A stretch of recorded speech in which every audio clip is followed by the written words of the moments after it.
నమస్కారం. City news కి స్వాగతం. ఈనాటి వార్తా విశేషాలు. సిపిఐ పార్టీ రాష్ట్ర కార్యదర్శి గుజ్జల ఈశ్వరయ్య విజయవాడ గాంధీనగర్ ప్రెస్ క్లబ్ లో మీట్ ది ప్రెస్ కార్యక్రమం నిర్వహించారు. ఈ సందర్భంగా చావా రవి అధ్యక్షుడు దారం వెంకటేశ్వరరావు జి ఈశ్వరయ్య మాట్లాడుతూ కేంద్రంలో అధికారంలో ఉన్న నరేంద్ర మోదీ ప్రభుత్వం ప్రజలకు ఉపయోగపడే పనులు చేయలేకపోయిందని, నిరుద్యోగం, కార్మికుల పని గంటల విధానం, మతతత్వ రాజకీయాల విషయంలో సిపిఐ పార్టీ ప్రజల పక్షాన పోరాడుతుందని స్పష్టం చేశారు. అలాగే రాష్ట్రంలోని ఎన్డీఏ కూటమి ప్రభుత్వం విశాఖ స్టీల్ ప్లాంట్ ను కాపాడడంలో విఫలమైందని, రాష్ట్ర విభజన తర్వాత ఆర్థికంగా నష్టపోయిన ఆంధ్రప్రదేశ్ కు ప్రత్యేక హోదా గాని ప్రత్యేక ప్యాకేజ్ గాని ఇవ్వలేదని విమర్శించారు.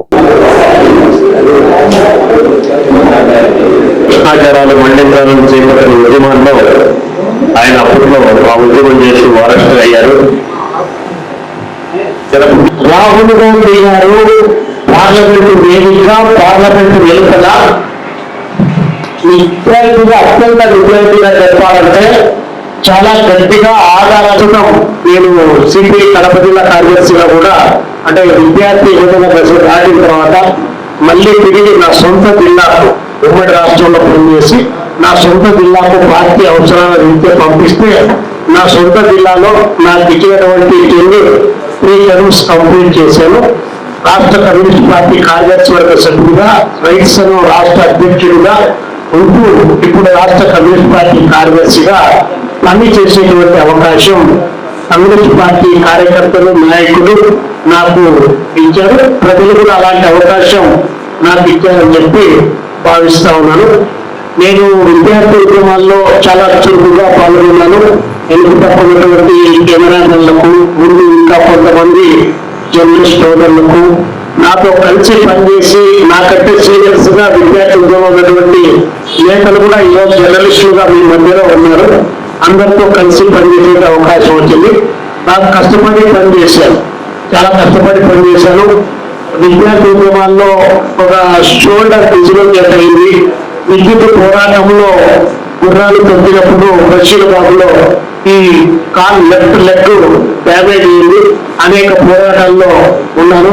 చాలా సందర్భాల్లో జైలుకి వెళ్ళాను. అదేవిధంగా చాలా కేసులు కూడా పెట్టించుకున్నాను. అంటే నా విద్యార్థి ఉద్యమం అంతా కూడా పోరాటాలతోనే ప్రారంభమైంది. పాలక ప్రభుత్వాలు ఇది అదేటువంటిది ఎవరు ఇక్కడ నాకు వేరే ఏం లేదు. అట్లా భక్తిరసం పరవళ్ళు తొక్కిస్తూ మననే ఒక యాత్ర పెట్టారు. అందులో పోయేటువంటి యాత్రకు పోయే వాళ్ళు ఆ నీళ్లలో మునగచ్చు, లేదా అక్కడ ఉన్నటువంటి దేవుళ్ళు వాళ్ళకు నచ్చినట్టు దేవుణ్ణి పూజించుకోవచ్చు. కానీ ఫలాని హోటళ్లలోనే మీరు భోజనం చేయాలి, ఫలాని చోటనే మీరు బస చేయాలనేటువంటి బోర్డులు తగిలించి మరి వారి యొక్క ఆర్థిక భాండాగారాల పైన తెప్పకొట్టేటువంటి అంటే భిన్నత్వంలో ఏకత్వమైనటువంటి భారతదేశం యొక్క ఐక్యతకు, భారత రాజ్యాంగ పీఠికలో రాసుకున్నటువంటి అంశాలకు భిన్నంగా ఈరోజు దేశంలో పరిపాలన కొనసాగుతున్నటువంటి తరుణంలో అలాంటి పరిపాలనకు వ్యతిరేకంగా ఈ దేశంలో పుట్టిన ప్రతి పౌరుడు ఈ దేశ పౌరుడుగా భావించేటువంటి పద్ధతుల్లో ఈ రాష్ట్రంలో కూడా అలాంటి భావజాలానికి వ్యతిరేకంగా పోరాటం చేయడానికి మేము సిద్ధమవుతా ఉన్నాం. ఆల్రెడీ ఆ పోరాటంలో మేము అగ్రభాగాన ఉన్నాం. ఇంకా దేశవ్యాప్తంగా ఉన్నటువంటి అనేక సమస్యలు ఈరోజు దేశాన్ని పట్టి పీడిస్తాం. గొల్లపూడి పంటకాలవ రోడ్డు పంచాయతీ ఆఫీస్ ఎదురుగా ఇప్పటికీ కూడా మురుగు కాలంలో నడుస్తూ జీవనం సాగిస్తున్నారు. ఈ సందర్భంగా స్థానికురాలు స్కూల్ టీచర్ మాట్లాడుతూ, నేను ప్రతిరోజు స్కూల్ కి వెళ్లాలన్నా మరలా తిరిగి రావాలన్నా ఈ నీటిలోనే నడవలసి వస్తుందని, నీటిలో పాములు, జరగలు అనేకంగా ఉంటాయని, వీటి వలన మాకు చాలా భయంగా ఉందన్నారు. మెయిన్ రోడ్ నుంచి రావాలంటే చాలా సమయం పడుతుందని, ఇలా రావటం వల్ల టైం చాలా ఆదా అవుతుందని, చిన్నపాటి వర్షం పడినా వాటర్ లీకేజ్ అయినా కూడా ఇలాంటి పరిస్థితి వస్తుందన్నారు. పంచాయతీ అధికారులు మా యందు దయ ఉంచి రహదారిని శుభ్రం చేయాల్సిందిగా కోరుతున్నామన్నారు. నేను హరిత అండి. నేను స్కూల్లో వర్క్ చేస్తాను. సో రోజు నేను స్కూల్కి ఇంటికి వెళ్ళడానికి నాకు చాలా ఇబ్బందిగా అవుతుంది. ఎందుకంటే నేను ఇల్లు క్రాస్ చేయడానికి నేను మెయిన్ రోడ్ నుంచి క్రాస్ అయ్యి వెళ్ళాలి. It takes ½ an hour time పడుతుంది. సో నేను ఈ వే నుంచి వస్తే జస్ట్ నేను ఒక 5 minutesలో నేను ఇంట్లో ఉంటాను. సో రోజు ఈ వేలో రావడానికి నాకు చాలా ఇబ్బంది అవుతుంది. ఎందుకంటే వాటర్ ఫ్లో ఎక్కువ అయిపోతుంది. ఈ అపార్ట్మెంట్స్ నుంచి వచ్చే వాటర్ వల్ల నేను కన్వీనియంట్గా రాలేకపోతున్నాను. నాకు 3 పిల్లలు ఉన్నారు. రోజు నేను రాను, బట్ వచ్చినప్పుడు సింగిల్గా వచ్చినప్పుడు మాత్రం ఖచ్చితంగా ఈ వేనే ప్రిఫర్ చేస్తాను. ఎందుకంటే ఇది దగ్గర ఉంటుంది, విత్ ఇన్ 5 minutes నేను ఇంట్లో ఉంటాను కాబట్టి. సో ఇఫ్ ఈ వే క్లియర్ చేస్తే కొంచెం రావడానికి పోవడానికి పిల్లలతోటి చాలా ఇబ్బంది లేకుండా ఉంటుంది, కంఫర్టబుల్గా ఇంటికి వెళ్తాము. విజయవాడలోని దుర్గమ్మ ఆలయానికి దాత కరూర్ వైశ్య బ్యాంక్ 18.36 లక్షలు విలువైన 2 ఎలక్ట్రానిక్ బ్యాటరీ వాహనాలను విరాళంగా అందించింది. Bank deputy general manager Nerella Ramesh ఈ వాహనాలను ఆలయ చైర్మన్ బొర్రా రాధాకృష్ణకు, ఆలయ ఈవో సీనా నాయకులకు అప్పగించారు. ఈ సందర్భంగా చైర్మన్ బొర్రా రాధాకృష్ణ, ఆలయ ఈవో సీనా నాయక్, స్థానాచార్య శివప్రసాద్ శర్మ, వాహనాలకు ఇతర బోర్డు సభ్యులు, ఆలయ ఇంజనీరింగ్ సిబ్బంది తదితరులు హాజరై పూజలు నిర్వహించారు.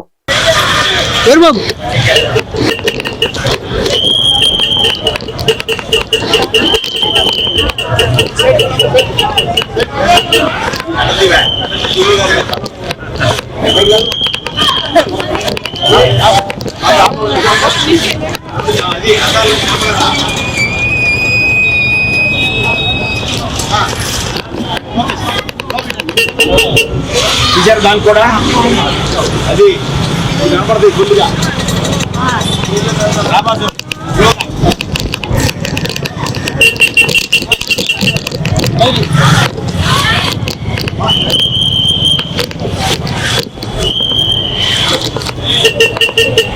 నాగుల చవితి సందర్భంగా విజయవాడ సత్యనారాయణపురం ముత్యాలంపాడులో వెంచేస్తున్న శ్రీ పార్వతీ సమేత రామలింగేశ్వర స్వామివారి దేవస్థానంలో సుబ్రహ్మణ్యేశ్వర స్వామికి ఉదయం నుండి ఆవుపాలు పోయేటకు బారులు తీరిన భక్తులు. ఈ సందర్భంగా ప్రధాన అర్చకులు బాలమురళి శర్మ మాట్లాడుతూ ఈ ఆలయంలో వెంచేస్తున్న సుబ్రహ్మణ్యేశ్వర స్వామికి ఉదయమే మహాన్యాస పారాయణ, ఏకరుద్రాభిషేకం జరుగుతుందని, భక్తులచే సామూహిక అభిషేకాలు జరుగుతున్నాయని, మధ్యాహ్నం సర్వశుద్ధ పారాయణ అభిషేకాలు జరుగుతాయన్నారు.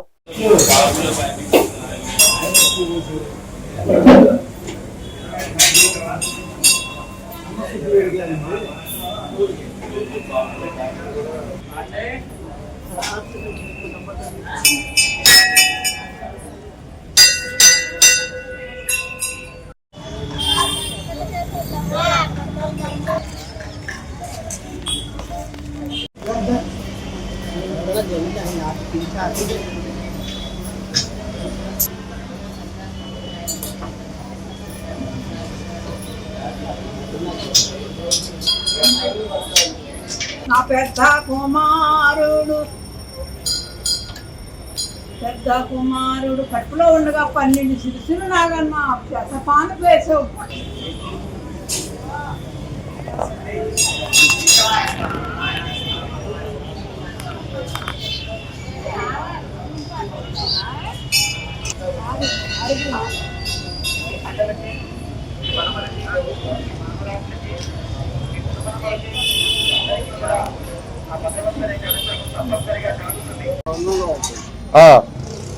లక్ష మంది జమ అవుతారు.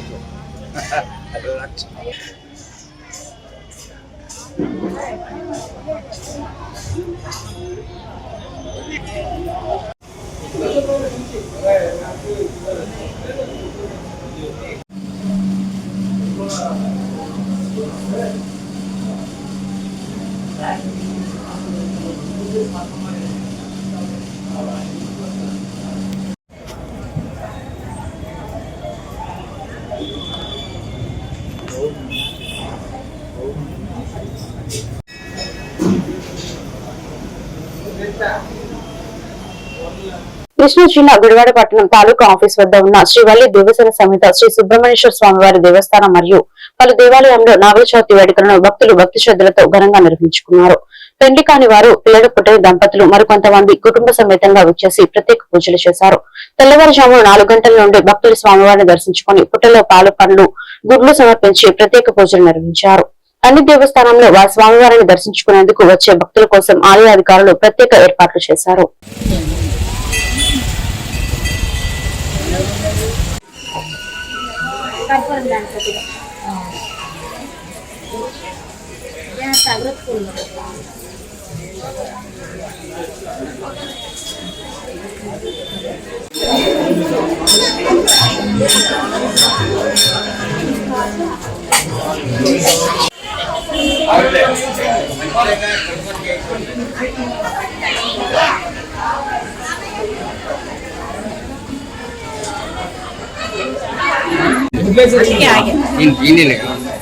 और कौन ला ले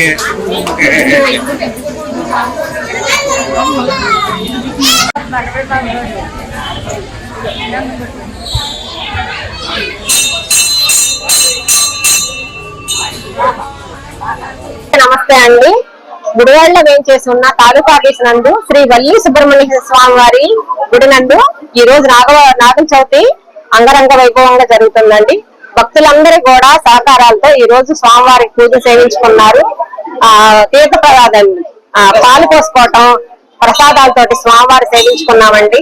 వచ్చే నెలలో 27వ తారీఖు స్వామివారి షష్ఠి, సుబ్రహ్మణ్య స్వామి కళ్యాణం, అన్నదానం కార్యక్రమం ఉందండి. ఇలాగే ప్రజలందరూ కూడా ఆదరణలు కావాలని ఆ దేవుని ప్రార్థిస్తున్నామండి. తాలూకా ఆఫీస్ లో వేయించేసి ఉన్న నాగేంద్ర స్వామి ఎంతో మహిమగల్ల స్వామి. ఎంతో మంది కోరికలను తీర్చి కొంగు బంగారంగా నిలిచారు ఈ గుడివాడ పట్టణ ప్రాంత ప్రజలందరికీను. ఇంకా ఎవరైనా తెలియని వాళ్ళు ఉంటే మీరు తెలియజేసి ఆ స్వామికి ఇంకా మంచిని సమకూర్చి ఇంకా ఆయనకి కావలసినవన్నీ ఏర్పాటు చేసి వచ్చే నెల సుబ్రహ్మణ్యేశ్వర స్వామి షష్ఠికి అందరూ విచ్చేసి స్వామివారి ప్రసాదాన్ని స్వీకరించవలసిందిగా కోరుకుంటున్నామండి. స్వామి గుడి అందు నాగతి సందర్భంగా పాలు నైవేద్యం పెట్టుకున్నారు కాబట్టి అందరూ దేవ సహకారం కోరుతున్నాం. వచ్చే నెల 27వ తేదీన సుబ్రహ్మణ్య స్వామి షష్ఠి కాబట్టి అన్నదాన కార్యక్రమాలు జరుగుతాయి కాబట్టి చేసిన సహాయం అందజేయాలని కోరుతున్నాము. గత వైసీపీ ప్రభుత్వం నకిలీ మద్యం సరఫరా చేసి కొంతమంది పెద్దలు కోట్ల రూపాయలు అక్రమంగా సంపాదించారని గుడివాడలో కూటమి నాయకులు అన్నారు. కూటమి ప్రభుత్వం వచ్చిన తర్వాత మద్యం వినియోగదారులకు నకిలీ మద్యం లేకుండా ప్రజల ప్రాణాలు ఆరోగ్యం దృష్ట్యా ప్రభుత్వం ఏపీ ఎక్స్చేంజ్ సురక్ష యాప్ ని ప్రవేశపెట్టిందని, ప్రతి మద్యం సీసాపై క్యూఆర్ కోడ్ ఉంటుందని, వినియోగదారులు కొనుగోలు చేసే మందు స్కాన్ చేస్తే నకిలీకి బ్రాండెడ్ కి తేడాతో పాటు దాని పుట్టు పూర్వోత్తరాలు తెలిసిపోతాయన్నారు.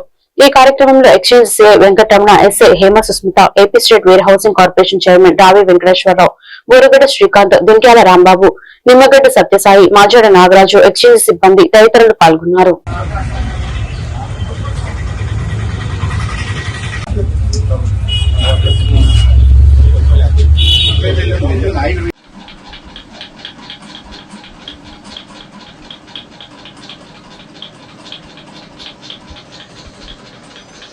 నమస్తే అండి, నా పేరు వెంకటరమణ, ఎక్సైజ్ గుడివాడ. ఈ రోజు ప్రభుత్వం వారు మన ఆనరబుల్ సీఎం శ్రీ నారా చంద్రబాబు నాయుడు గారి ఆదేశాల మేరకు ఈ ప్రతి బ్రాంచీ షాప్ లో కూడా, ప్రతి బార్ లో కూడా ఇది కల్తీ మద్యం కాదు, నాణ్యమైన మద్యం అమ్ముతున్నాం అని చెప్పేసి అవగాహన కల్పించడం జరుగుతుందండి. అందులో భాగంగా ఈ క్యూఆర్ కోడ్ స్కాన్ కూడా అంటించాము. అలాగే పాంప్లెట్ కూడా ఇవ్వడం జరుగుతుంది. ఇందులో క్యూఆర్ కోడ్ స్కాన్ చేస్తే ఈ యాప్ డౌన్లోడ్ అవుతుంది వాళ్ళకి, లేదా యాప్ డౌన్లోడ్ చేసే విధానం కూడా ఇది చెప్పడం జరిగింది. ఇలా డౌన్లోడ్ చేసిన తర్వాత యాప్ మన మొబైల్లో డౌన్లోడ్ చేసిన తర్వాత మనం బాటిల్ ని కస్టమర్ బాటిల్ కొన్న తర్వాత దాన్ని ఈ యాప్ ద్వారా వినియోగదారులకు వెళ్ళి కొట్టిన తర్వాత ఆ బాటిల్ డీటెయిల్స్ ఎక్కడ తయారైంది, దాని బ్యాచ్ ఏంటంటే డేట్ వచ్చాలి. ప్రతి బ్రాంచ్ లో, ప్రతి బ్లాక్ లో కూడా ఇదే నాణ్యం వచ్చి దొరుకుతుంది. దీన్ని అవగాహన కల్పించడం కోసం ప్రభుత్వం వారు ఈ విధంగా పాంప్లెట్స్ ప్రతి కస్టమర్ కి ఇవ్వడం జరుగుతుంది. వాళ్ళు ఈ అవకాశాన్ని వినియోగించుకొని ఈ విధంగా క్యూఆర్ కోడ్ ద్వారా ఈ యాప్ డౌన్లోడ్ చేసుకొని యాప్ ద్వారా మద్యం వాళ్ళు తీసుకున్నది సరైనదా కాదా అని తెలుసుకొని అలా ఉపయోగించుకోవాల్సిందిగా కోరుతున్నాం అండి. Thank you. నూతనంగా ఏపీ ఎక్సైజ్ సురక్ష యాప్ ఒకటి ప్రవేశపెట్టడం జరిగింది ఈ రోజు నుంచి. ముఖ్యంగా దీనికి కారణం ఎక్కడొక స్పూరియస్ లిక్కర్ అమ్మకుండా నాణ్యమైన లిక్కర్ ఎవరైతే కన్జ్యూమర్ ఉన్నారో వాళ్ళకి అందే విధంగా కార్యక్రమం చేపట్టడం జరిగింది. ఎందుకంటే ఈరోజు క్యూఆర్ కోడ్ ఒకటి తయారు చేయడం జరిగింది. దీన్ని డౌన్లోడ్ చేసుకుంటే ఎక్కడ తయారైంది, ఏ డిపో నుంచి వచ్చింది, దాని డీటెయిల్స్ అన్ని కూడా మొత్తం ప్రజలకి ఎవరైతే కన్జ్యూమర్ ఉన్నారో వాళ్ళకి అవగాహన కలిగే విధంగా కార్యక్రమం చేస్తున్నాం. గతంలో చూసాం జోగి రమేష్ మాజీ మంత్రి ఏ విధంగా కల్తీ మద్యం చేసి వైన్ షాప్ లో బార్లు అమ్మాడో దాన్ని అందరం గారు తెలియజేసేది ఏంటంటే ఇక్కడన్నీ కూడా ప్రభుత్వం పారదర్శకంగా పనిచేస్తుంది. ఏదైతే క్యూఆర్ కోడ్ ఈ రోజున అధికారులు చెప్పినట్టుగా వాటిని స్కాన్ చేస్తే అది నకిలీదా లేదా అసలు మందు అనేది కూడా తెలిసి ప్రజలందరికీ కూడా మంచి మందును అందుబాటులోకి తీసుకొచ్చే విధంగా ఈ కూటమి ప్రభుత్వం చేసింది. కాబట్టి మనందరం కూడా తెలుసుకోవాల్సింది ఏదైతే 2019 నుంచి 24 వరకు వైసీపీ ప్రభుత్వంలో నకిలీ మద్యం, అసలు బ్రాండ్ లేని మద్యాన్ని ఆ రోజున అందుబాటులో తీసుకొచ్చి ప్రజల ఆరోగ్యంతో చెలగాటలాడింది. ఈ రోజున ప్రజలందరికీ కూడా ఆ రోజున ఎన్నికల్లో ముఖ్యమంత్రి గారు అలాగే ఉప ముఖ్యమంత్రి పవన్ కళ్యాణ్ గారు ప్రజలకి మంచి మద్యాన్ని సరఫరా చేస్తామని మాటిచ్చారు. అదే విధంగా ఈ రోజున మంచి మద్యాన్ని ఈ రోజున ఏదైతే ప్రముఖ బ్రాండ్లు అన్ని కూడా అందుబాటులో తెచ్చే విధానం అండి. ఈ రోజున ఏపీ ప్రభుత్వం యొక్క ఎక్సైజ్ శాఖ వారి యొక్క ఆధ్వర్యంలోని నాణ్యమైన మద్యం కస్టమర్స్ కి ఎవరైతే ఉన్నారో వారికి అందజేయాలన్న ఉద్దేశంతో ఒక యాప్ తీసుకురావడం జరిగింది. ఈ యాప్ ని తప్పనిసరిగా ప్రతి ఒక్కరు కూడా ప్రజల్లోకి తీసుకెళ్లాలని కోరుకుంటున్నాము. ఎందుకంటే ప్రజల యొక్క ఆరోగ్యాన్ని పణంగా పెట్టి గత ప్రభుత్వం అనేది మద్యాన్ని అమ్మి మరి డబ్బులు సంపాదించడం జరిగింది.